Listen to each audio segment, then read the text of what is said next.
Okay, hello everybody, and welcome to our fifth in our series of virtual histories presented by Baltimore Heritage and the Baltimore Architecture Foundation. This is Nathan Denny speaking, Associate Director of the Baltimore Architecture Foundation, and I'm speaking from my home in Woodbury.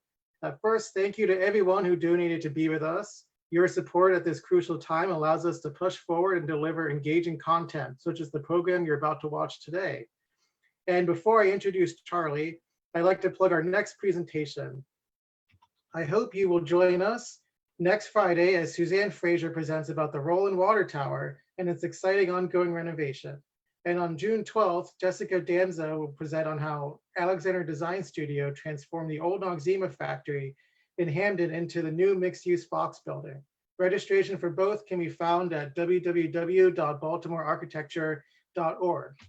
And now I'd like to introduce Charlie Duff. How do I describe Charlie in only a few sentences? Charlie is a sage when it comes to all things Baltimore architecture.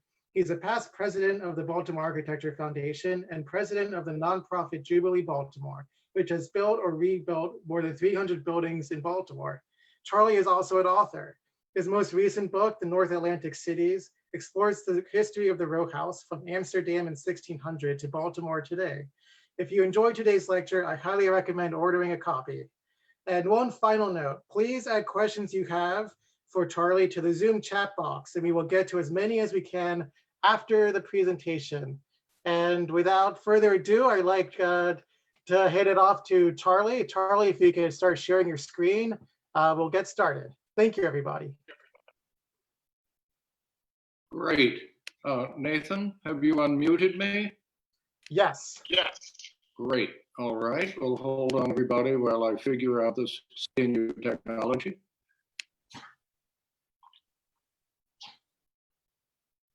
And there is a slideshow from start. Well, thank you very much. Thank you, Nathan. Thank you, Johns. Thank you, Baltimore Heritage. Thank you, BAF. Above all, thank you, whoever you are. There are apparently 200 or 300 of you. This is strange talking to an audience. It's kind of like being on the radio with Tom Hall.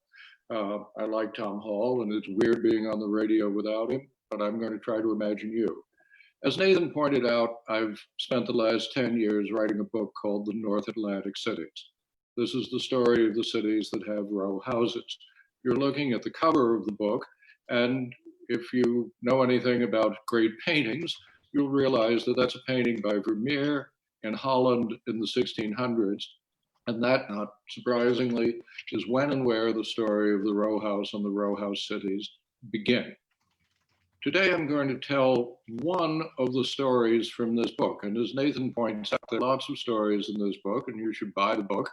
And you can buy it from the Ivy, from the Architect's Bookstore, from Greedy Reads, or from www.northatlanticcities.com. I recommend supporting a local bookstore. So this is one of the stories from the North Atlantic cities, the story of Baltimore, the home of America's greatest garden cities. What's a garden city? Well, they started in England. And let's imagine that you're in England. Let's make it London in about 1850. This is a crescent of small middle-class houses built in London in about 1850. And by 1850, the British have a large middle class, and they have figured out how to do what you might call mass-produced housing of high quality for their large middle class. Before the 19th century, you had to be really rich to live in houses like this. But by 1850, middle-class people can live in houses like this, and hundreds of thousands of them did. These are very straightforward, classical row houses. They look like Amsterdam in the 17th century or like London in the 17th century.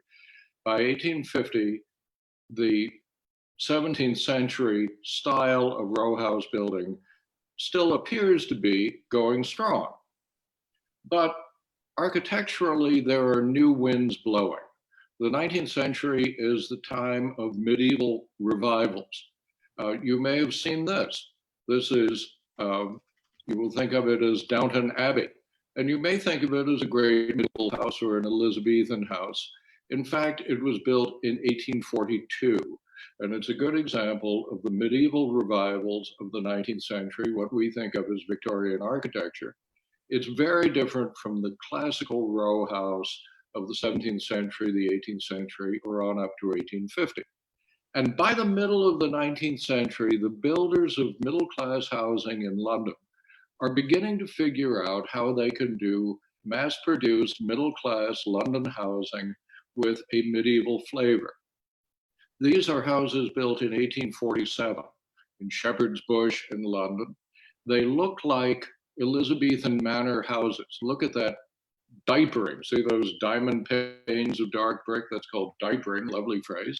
And you're meant to think that these are big Elizabethan manor houses that just happen to be built in a row. In fact, they're moderate-sized semi-detached houses built in 1847, a sign that medieval revivals are filtering down into the mass market.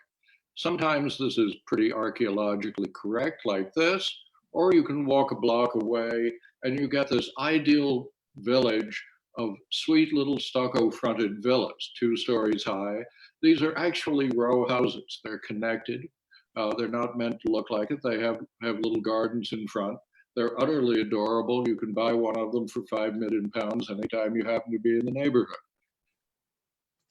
Here is a man who takes the next step. He's one of the great architects of Victorian England, Richard Norman Shaw. And if you know anything about Norman Shaw, you know that he designed a bunch of really gorgeous sort of pseudo manor houses on the outskirts of London. This looks like a manor house from about 1480. In fact, it's from about 1870. It looks as if it had been built for a nobleman who walked around in armor. In fact, it was built for a merchant or a stockbroker who walked around in the city of London. Norman Shaw figured out how to make the English past look really beautiful and how to make all of the sharp edges sort of rounded and how to give everything good texture and color coordination. This is a house of his called Grimm's Dyke. If you like Gilbert and Sullivan, this was the house of Gilbert. Beautiful house. And he did city work. And as you can tell, he was fond of what the Dutch had been doing in the 17th century. These houses were built in the 1860s, not in the 1660s, around Cadogan Square, around Peter Jones in Chelsea, nice neighborhood to this day. Richard Norman Shaw figures out how to bring medievalism into high-end housing in London. He's not just medieval. He also likes the 18th century. He likes Queen Anne, he likes Georgian, and he can do that.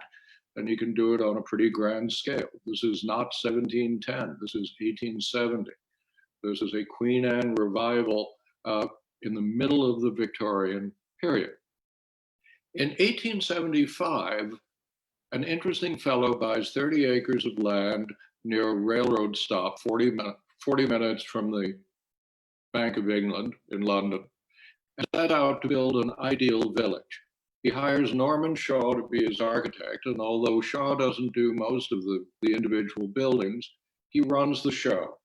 The result is a neighborhood called Bedford Park. Bedford Park artists and writers, and middle-class Londoners would come out to Bedford Park just to look at the funny people with their artistic clothes who lived there. Somebody in the 1870s said that walking through Bedford Park is like walking through a watercolor painting.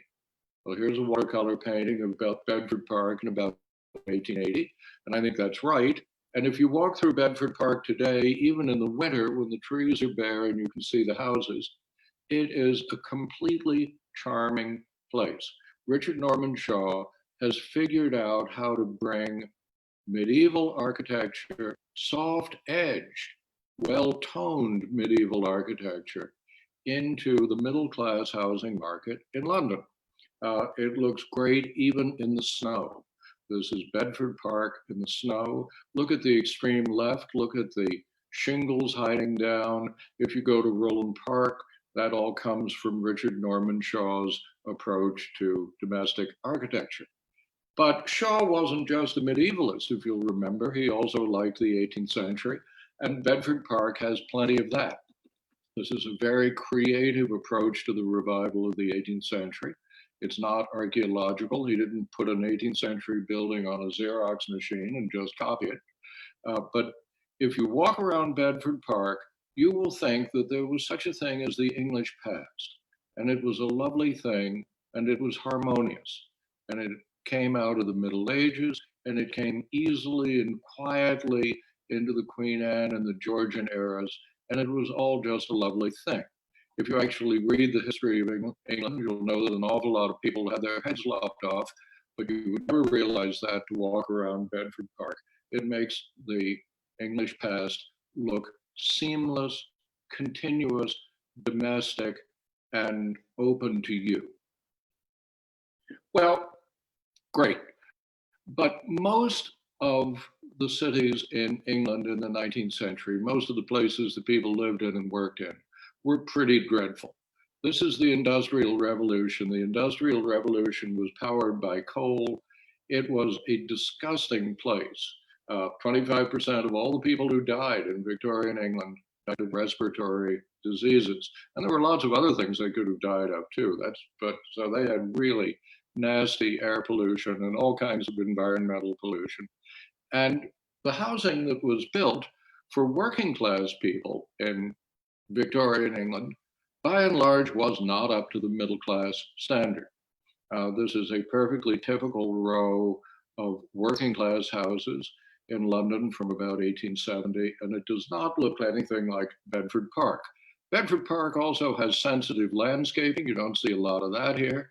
Bedford Park has curving streets, and you don't see a lot of that in working class Victorian London or Victorian Liverpool, Manchester, Birmingham, pick your British cities.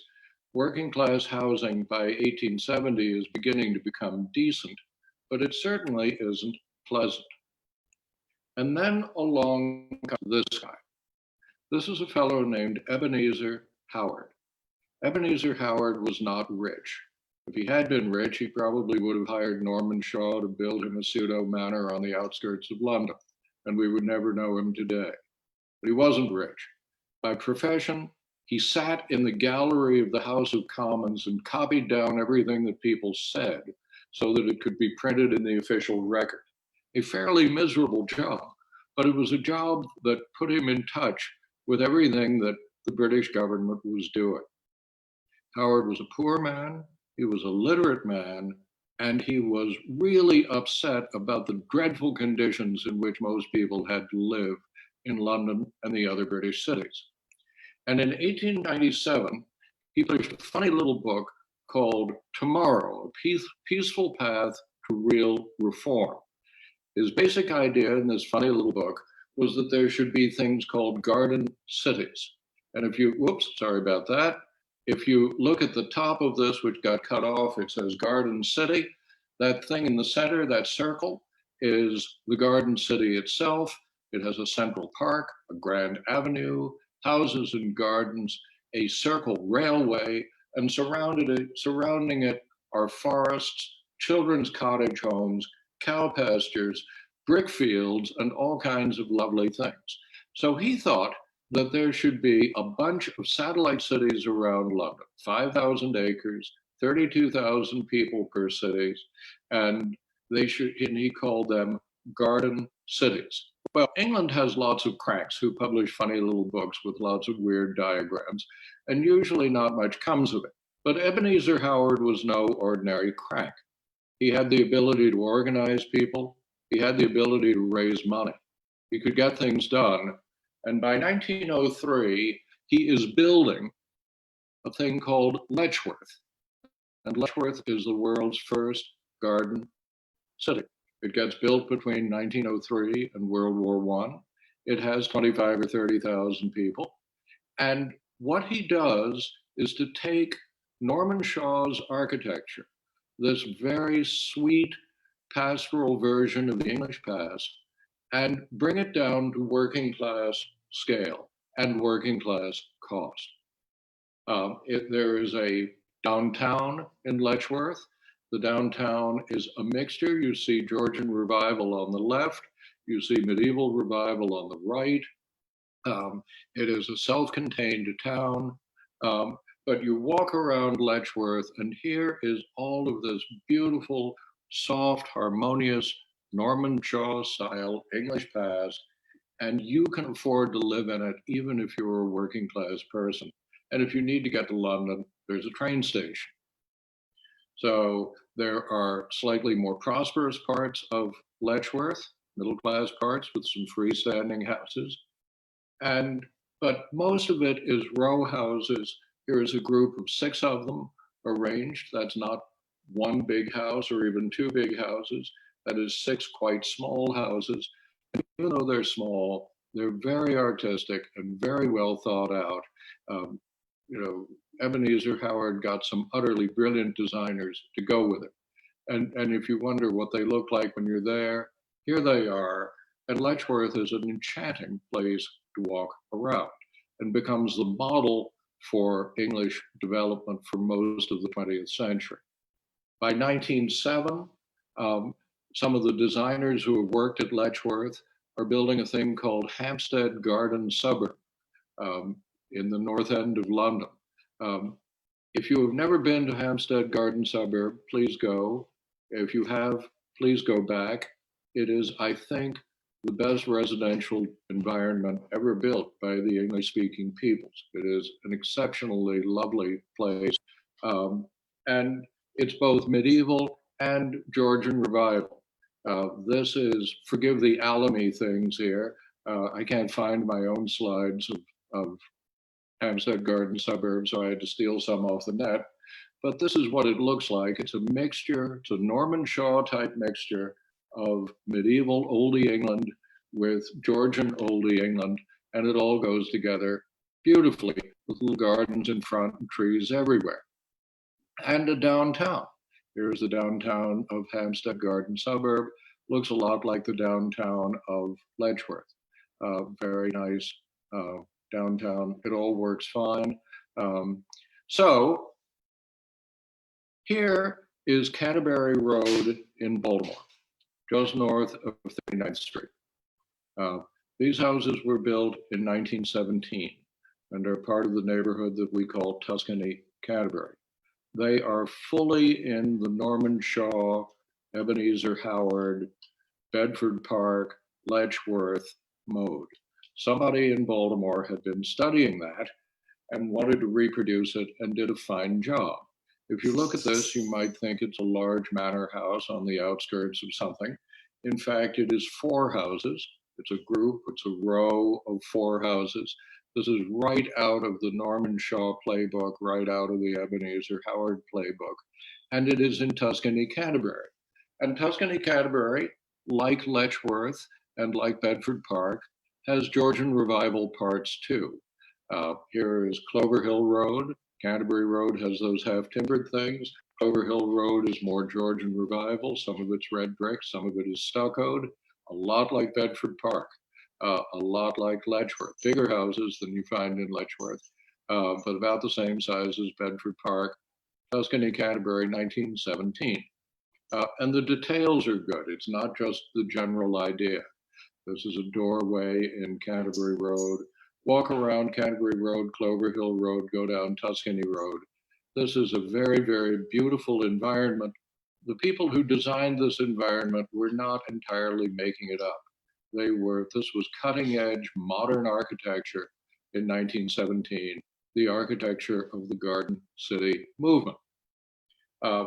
These are also Garden City inspired houses. They're not in Tuscany, Canterbury. These are in Alonzoville, down near Alonzo's Bar. This is on Wickford Road. This looks like a big manor house. You would expect to have fox hunting around it. In fact, it is 4 houses. And talk about Garden City. Here is the streetscape of Wickford Road, where those houses are. You have to know that the houses are there to see them. These Baltimore designers, this is 1927, 1928, 1929, really did get it. Baltimore is hotter in the summer than London is. It wants to have more street trees, and it generally does. Now, just in case you're thinking that the Baltimore version of the Garden City is merely fashionable and you find it only close to Charles Street, please think again. This is Rexmere Road in Edna Gardens. Edna Gardens is just east of Waverly. If you're old enough to remember Memorial Stadium, it's just north of Memorial Stadium. And this could have walked right out of Letchworth, or it could have walked right out of Hampstead Garden suburb. It was one of the loveliest places I know in any American city. I lived in this block one summer. And if you like azaleas, well, you missed your chance, but I didn't. I got there in time to take this picture. What a place. Edna Gardens is a great garden city neighborhood. And my friends from Boston, New York, and Philadelphia, when I take them here, all say, boy, I wish my town had something like this. It shocks me, but they don't. It's amazing. We really sort of got onto something. Well, the developers of those places are not famous people. This fellow is a relatively famous person as developers go, and we should do all in our power to make him a more famous person because he was an interesting guy. This is Edward Belton. And Edward Belton ran the Roland Park Company for 49 years, from 1891 to 1940. He built the neighborhoods of Roland Park, Guilford, Homeland, the University Parkway District, original Northwood, Dickeyville. He did Dickeyville. He did all kinds of things. Did he have an involvement with the Garden City movement? Well, you wouldn't think so if you drive around most of Roland Park or Guilford, but he certainly did. And if you have eyes to see, you can see it. In 1910, Mr. Belton toured England with his architect, Edward Earl Palmer. And when they came back, one of the things they did was to design this. This is a group of houses on Edgevale Road down by Falls Road Terrace in Roland Park. These are semi-detached houses. They are right out of the Garden City design book. And I don't know if you can see it, I'll show it to you, but these houses surround a little green playground. These houses were designed for young families with lots of kids. The architecture is strictly Garden City. Semi-detached houses look very much like Hampstead Garden suburb. And the plan, there are the houses grouped around this common playground so that people who are not rich can still have a lot of space for their kids to play on, and the kids can play together. Does it work? Well, it certainly worked when I was a kid. I had friends who lived here and we played there all the time, and it worked fine, and people tell me that it still does work. This is Garden City planning and Garden City design in Roland Park, 1910. In 1913, the Russell Sage Foundation in New York hired Mr. Belton to build a garden city in Queens, Forest Hills Gardens. His architect was Grosvenor Atterbury, who's fairly famous. They didn't get along very well, but they produced a beautiful place. Here is some of Forest Hills Gardens in Queens, in New York City. And the downtown of Forest Hills Gardens is quite the most extraordinary thing that ever happened in the Garden City movement. They must have got this out of Germany. Nobody ever did anything like this in the English Garden City movement. It is an extraordinary thing. So Mr. Belton had the opportunity to develop a whole garden city on the outskirts of New York. He and Atterbury didn't get along very well, and in general, Forest Hills didn't follow the Garden City playbook, and Belton quit after a while. But he certainly got a lot of experience, and he learned something. A year later, he built the first houses that were built in Guilford, and here they are. They're not the big houses on Greenway or St. Paul Street. These are over by Greenmount Avenue, and they are Garden City houses. They are groups of 3 houses and 4 houses with sensitive brick patterns and interesting oldie English touches. This is Guilford. This is the Roland Park Company. This is the Garden City movement in America. And in 1917, courtesy of the federal government, Edward Belton and the Roland Park Company got to build an entire garden city. There was a federal program to build emergency housing for shipyard workers, and Bethlehem Steel at Sparrows Point was building lots of ships. So they needed lots of housing for lots of shipyard workers. They hired the Roland Park Company, and the Roland Park Company built a garden city, an extraordinary place that most of us have never seen. When you enter it, you will see this building, which was the office of the Roland Park Company. And when you look at the houses, they're on curving streets, they have gardens in front, they're English cottagey. They are right out of Letchworth Garden City. The Roland Park Company is building not just a few houses, not just a street of houses, but several thousand dwellings in the Garden City pattern. Where is this? Well, we'll get to that in a minute, but just look at it for a minute. Pretty little cottages. These are not big. These are 900 square feet. This is exactly what Ebenezer Howard wanted. This is good design and development as a social justice movement. This is good housing for the industrial working classes in a villagey, semi-urban situation. This new Garden City had a church, and there it is, straight out of the Norman Shaw playbook. Next to it is a rectory with one of the most enchanting little gardens I know. All that stucco with the bricks peeping through. This is the seamless architectural history of oldie England. And when you enter this Garden City, you'll find the Garden City design book is partly oldie English medieval. And here you've got this, but it's partly oldie English Georgian. And here you've got this. This is the downtown of America's largest garden city, and it looks remarkably like the downtowns of Letchworth or Hampstead Garden suburbs. It's out of the same playbook. And the streets are beautifully landscaped. This is a street of apartments, garden apartments, but you don't have to be rich to have good landscaping movement. There is an elaborate plan. The garden cities in England have elaborate plans, and although they're very informal in the residential districts, they're quite formal in the center. And America's biggest garden city, which is in Baltimore, has a very formal plan with a central park right behind the commercial district. And on the far side of the central park is the school. It's all pulled together, and it has houses on three sides around it. So here's the plan. If you look at the left, you'll see a large road that sort of slants up to the upper left. The center of this garden city goes at a right angle to see a park with a school in the middle of it. The shopping district is just to the left of the park. And then houses on curving streets are all around.